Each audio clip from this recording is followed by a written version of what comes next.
北韓宣布自行研發嘅大功率火箭引擎地上點火試驗成功。分析認為，如果應用喺導彈技術，將會可以射得更遠，同運載更重嘅彈頭，增加導彈嘅威力。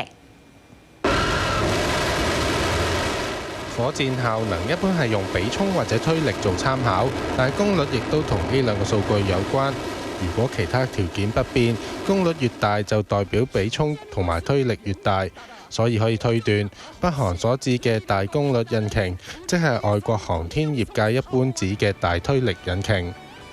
至於推力大細，只係火箭技術喺唔同發展階段嘅相對概念，難以訂立國際公認嘅統一標準。例如中國舊年11月開始使用長征5號火箭，4個助推器各自使用2組液態發動機 YF-18 引擎，係成支火箭推力最大嘅引擎。喺真空狀態嘅推力係134萬牛頓，即係大約30萬磅力。中國叫長征5號做大推力火箭。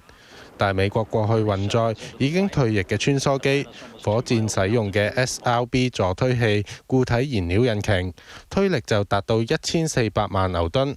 即係大約280萬磅力，係 YF-18 嘅10倍左右。由此可見，推力大細除咗係相對概念，亦都唔係火箭運載能力嘅直接參考，因為唔同火箭使用嘅引擎數目同埋配置都有分別。例如增加火箭嘅分級或者增加助推器數目，都有助提升火箭嘅運載力。當然並唔能夠任意增加，因為火箭結構同埋燃料都有質量，增加之後會影響效率同埋穩定性。但係總體而言，推力越大，有助提升火箭嘅運載能力，設計亦都可以更有彈性。引擎轉用到導彈上都一樣，概括嚟講，亦都係有助增加彈頭重量同埋射程。